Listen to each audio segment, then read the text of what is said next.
வணக்கம். இன்றைக்கி பார்த்தீங்கன்னா நிறைய செய்திகள் இருக்குது. முதல்ல குறிப்பாக பார்த்தீங்கன்னா அண்ணாமலை அன்பு கூட்டம் அப்படிங்கிற சொல்லி ஒரு அமைப்பு. இந்த அமைப்பு வந்து அண்ணாமலை பேச்சை கேட்டு தான் நடக்குதா அப்படிங்கிறது தெரியல.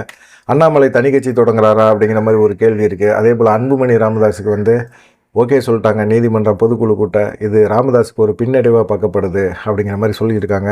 எடப்பாடி பழனிசாமி எப்படி ராகுல் காந்தி குற்றச்சாட்டு சொன்னாரோ அதே போல் இவரும் வந்து ஒரு குற்றச்சாட்டை சொல்கிறாரு. போலி வாக்காளர்கள் மூலமாக தான் திமுக வந்து பயங்கரமாக ஜெயிக்குது சென்னையை பொறுத்த வரைக்கும் அப்படிங்கிற மாதிரி ஒரு குற்றச்சாட்டை வச்சுருக்கிறாரு.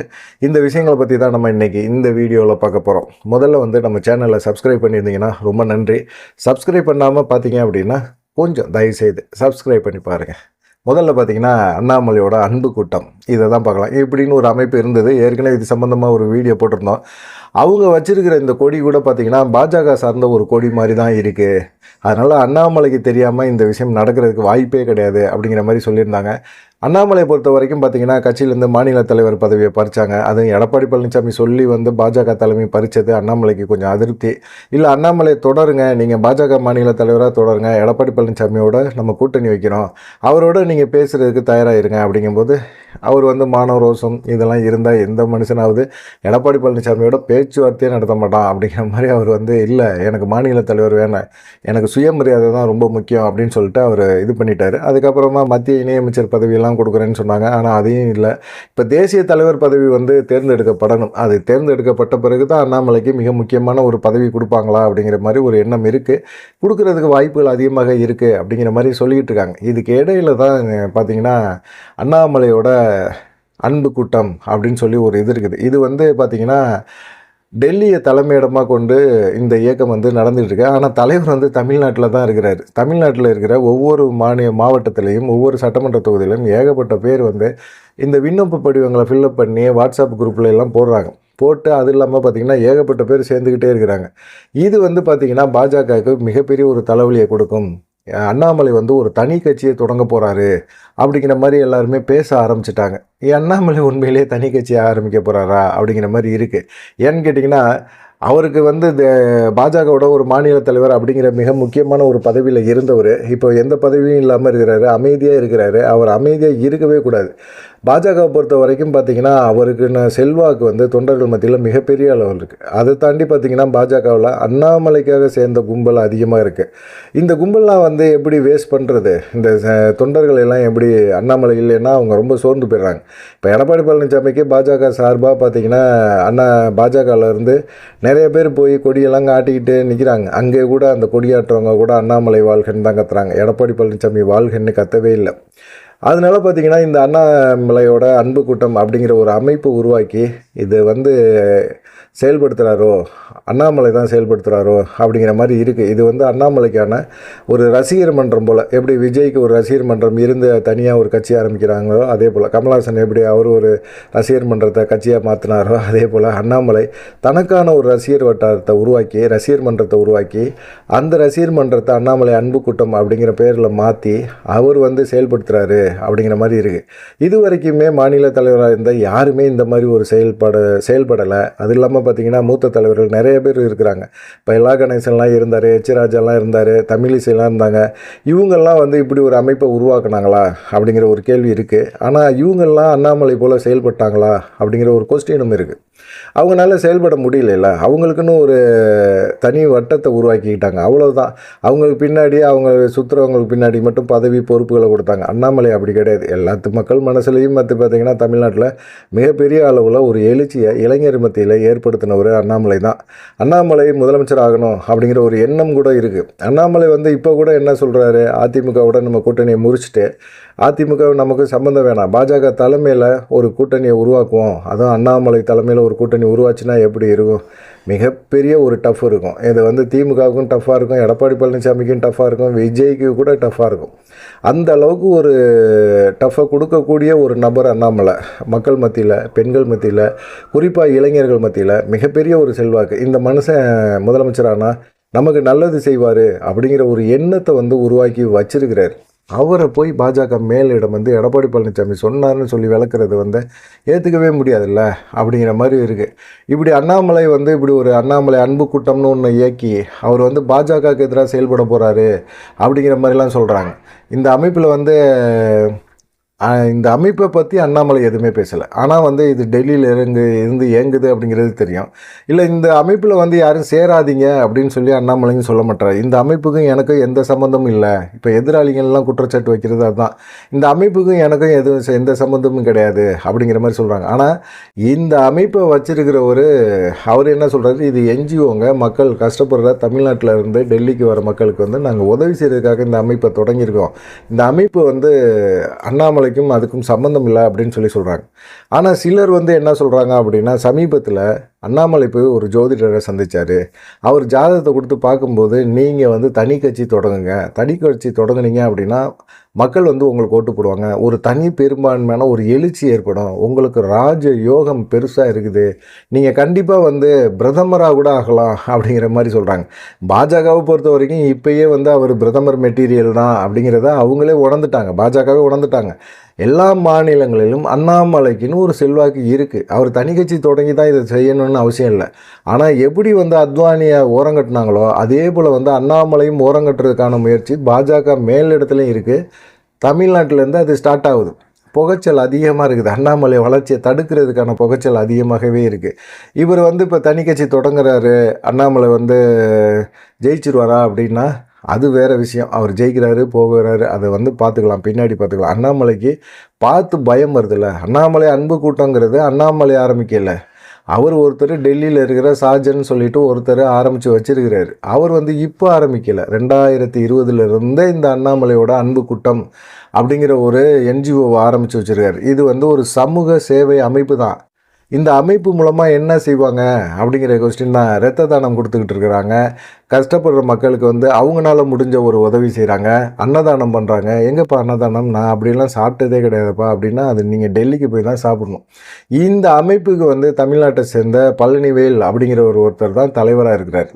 அப்படிப்பட்ட ஒரு சூழ்நிலையில் இந்த அண்ணாமலை அன்பு கூட்டம் அப்படிங்கிற ஒரு விஷயத்தை வந்து இவர் வந்து பாஜகவில் இருக்கிற அண்ணாமலை ஆதரவாளர்கள் எல்லாத்தையுமே இந்த கூட்டத்தில் சேர்த்து இவர் வந்து தனியாக செயல்பட நினைக்கிறாரு அண்ணாமலை அப்படிங்கிற மாதிரி இருக்குது.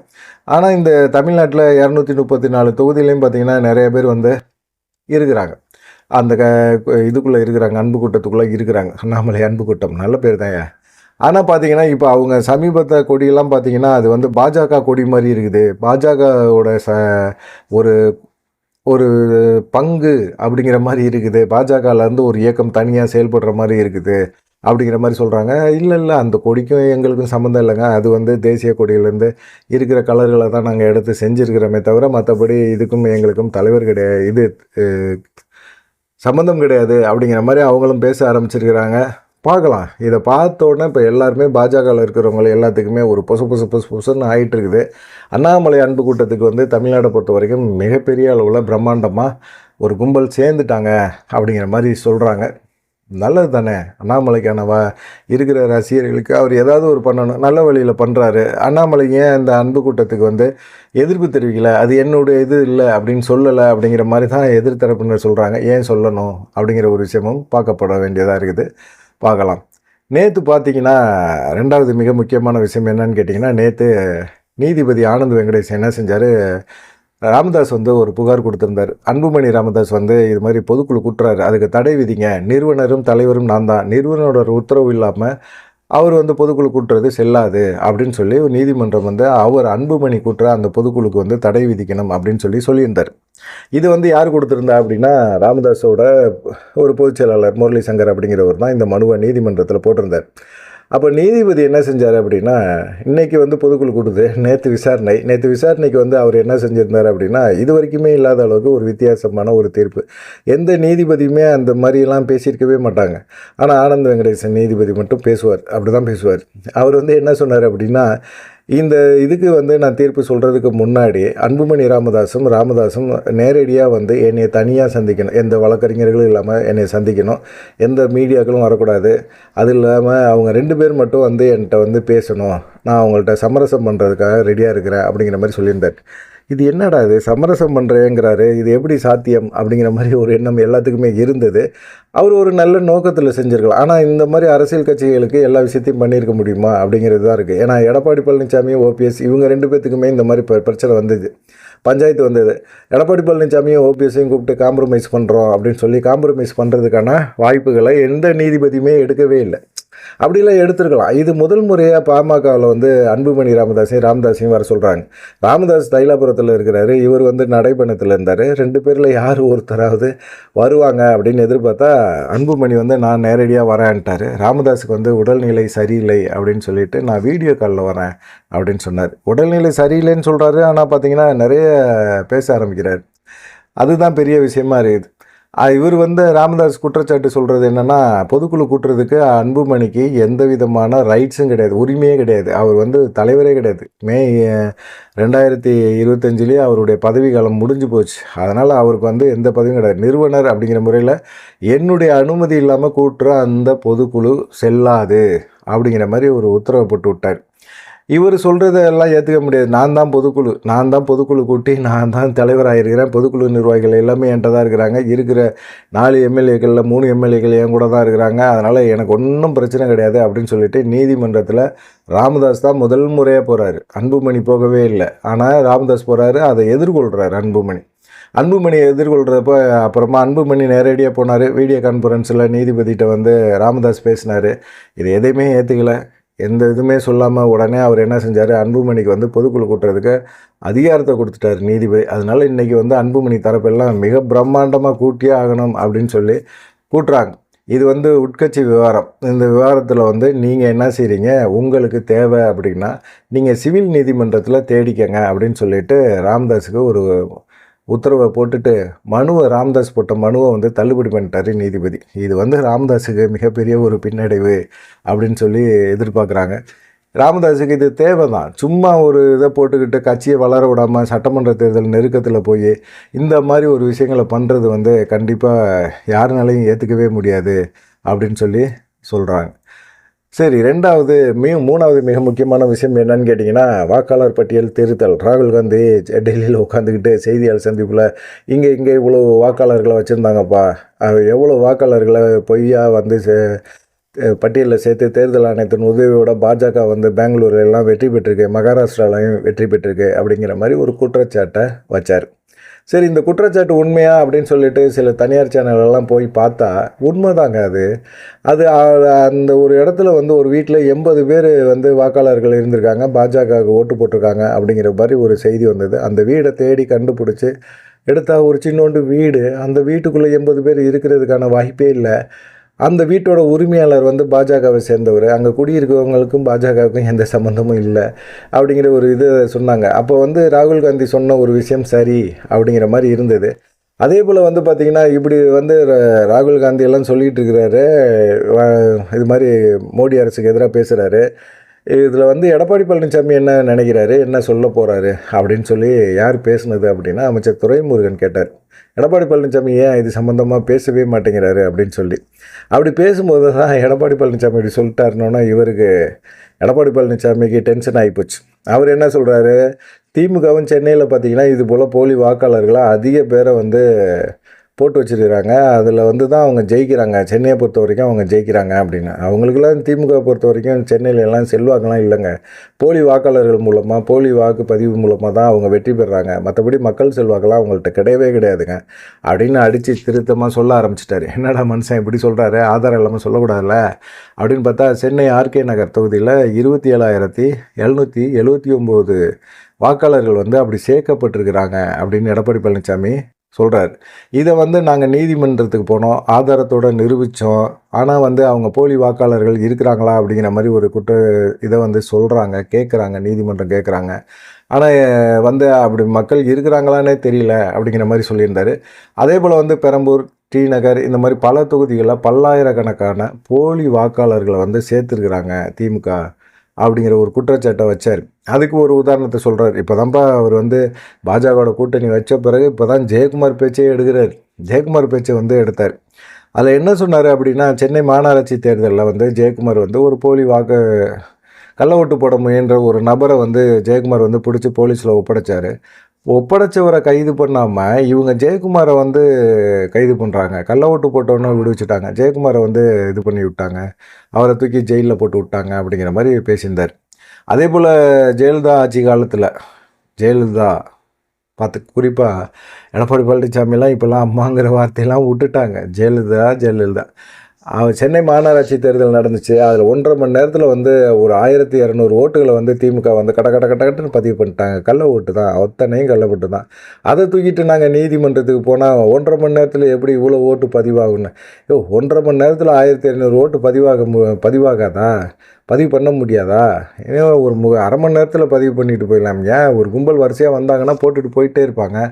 ஆனால் இந்த வந்து மாநகராட்சியில் இப்படி ஒரு 1.5 மணி நேரத்தில் ஒரு 1200 ஓட்டுகளை போடுறாங்கன்னு சொல்லி நீதிமன்றத்துக்கு போனால் இதில் முறைகேடு நடந்திருக்கு, இந்த தேர்தலை ரத்து பண்ணுங்க அப்படின்னு சொன்னால் நீதிமன்றம் வந்து அதெல்லாம் ரத்து பண்ண மாட்டேன்ருச்சு. அதே போல் வந்து கூட்டுறவு சங்க தேர்தலையும் முறைகேடு. இப்படி திமுக தொடர்ந்து வந்து முறைகேடு பண்ணிக்கிட்டே இருக்காங்க. அவங்களும் போலி வாக்காளர் பட்டியலை வச்சிருக்கிறாங்க அப்படிங்கிற மாதிரி ஒரு குற்றச்சாட்டை அவரும் சொல்கிறாரு.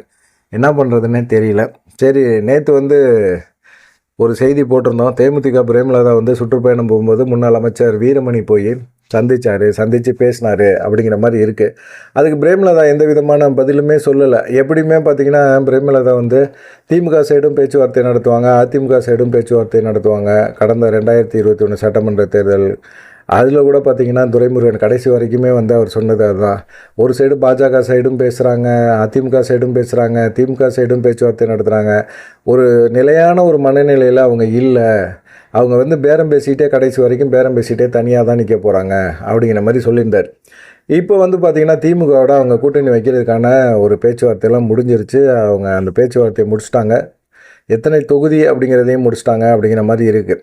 பிரேமலதா வந்து இந்த தடவை கொஞ்சம் உஷாராக இருப்பாங்க. அவங்களுக்கு வந்து எம்எல்ஏக்கள் தேவைப்படுறாங்க, கட்சி வளர்ச்சிக்கு அது ரொம்ப மிக முக்கியம் அப்படிங்கிறத உணர்றாங்க. அப்படிங்கிற மாதிரி இருக்கும்போது இவங்களுக்கு வந்து இப்போ திமுகவோட கூட்டணி தொடர்பான பேச்சுவார்த்தை முடிச்சாச்சு அப்படிங்கிறபோது திடீர்னு ஏன் அதிமுக முன்னாள் அமைச்சரை போய் சந்திக்க வேண்டிய ஒரு சூழ்நிலை? ஏன் சந்தித்தாங்க, எதுக்காக பேசினாங்க அப்படிங்கிறது இருக்குது. இது மரியாதை நிமித்தமான ஒரு சந்திப்பு அப்படிங்கிறத வழக்கம் போல் பிரேமலதாவும் சொல்லிட்டாங்க. முதலமைச்சரை சந்திக்கும் போதும் அதுதான் சொன்னாங்க, வழக்கமான ஒரு சந்திப்பு அப்படிங்கிறத சொன்னாங்க. இப்போ வந்து இவரை சந்திக்கும் போதும் இது ஒரு வழக்கமான சந்திப்பு அப்படின்னு சொன்னாங்க. அது இல்லாமல் அவருடைய ஹோட்டலில் தான் தங்கியிருந்தோம், அதனால் அவர் மரியாதை நிமித்தமாக எங்களை வந்து சந்தித்தார் அப்படின்னு சொல்லியிருந்தாங்க. அப்போ உங்களுக்கு தெரிஞ்சிருக்கு கேசி வீரமணியோட அது ஹோட்டல், அந்த ஹோட்டலில் தங்கலாம் அப்படிங்கிற மாதிரி இருந்திருக்கு. ஏன்னா ஹோட்டலில் தங்கினா தானே ஈஸியாக சுலபமாக அதிமுகவோட பேச்சுவார்த்தை நடத்த முடியும் அப்படின்னு தெரிஞ்சே தான் தங்கியிருக்கிறாங்க. இதெல்லாம் வந்து திமுகவும் பார்த்துட்டு தான் இருக்கிறாங்க. இப்போ கடைசி நேரத்தில் வந்து இவருங்க அதிமுகவோட பேச்சுவார்த்தை நடத்துவேன், திமுகவோட பேச்சுவார்த்தை நடத்துவேன் அப்படிங்கிற ஒரு மனநிலைக்கு, பழைய மனநிலைக்கு போனாங்கன்னா கட்சி இன்னும் வேஸ்ட்டாக போயிடும். இப்போ 8லேருந்து 12 வரைக்கும் அவங்க கேட்டிருக்கிறாங்க, 10 வரைக்கும் திமுக ஒத்துருக்கு. அப்படிங்கும்போது 10 தொகுதியை வாங்கிக்கிட்டு நிற்கிறது தான் நல்லது, கட்சியை காப்பாற்றுறதுக்கு நல்லது. இல்லை நான் அதிமுகவில் வந்து பெட்டி தராங்க, இது தராங்க, சீட்டு தராங்க அப்படின்னு சொல்லிட்டு போனீங்க அப்படின்னா கண்டிப்பாக வேஸ்ட் ஆகிடும். தேமுதிக இதோட க்ளோஸும் ஆகிடும். ஏன்னா ஏற்கனவே மதிமுக அப்படி தான் எனக்கு கிடக்குது. அதே போல் ஒரு சூழ்நிலை தேமுதிகவுக்கு வந்துடக்கூடாதுன்னு சொல்லி கட்சி தொண்டர்கள் எல்லாமே நினைக்கிறாங்க. இல்லை இது மரியாதை நிமித்தமான ஒரு சந்திப்பு தான், இதில் ஒன்றும் பெருசாக ஒன்றும் கிடையாது அப்படின்னு சொன்னீங்க அப்படின்னா அந்த மரியாதை நிமித்தமான ஒரு சந்திப்பு தொடர்றதில் எந்த விதமான பிரச்சனையும் கிடையாது. தொடருங்க. நன்றி, வணக்கம். இந்த கருத்துக்கள் உங்களுக்கு எப்படி பிடிச்சிருக்கு அப்படிங்கிற விஷயத்த மறக்காமல் கமெண்ட் பண்ணி போங்க. நன்றி.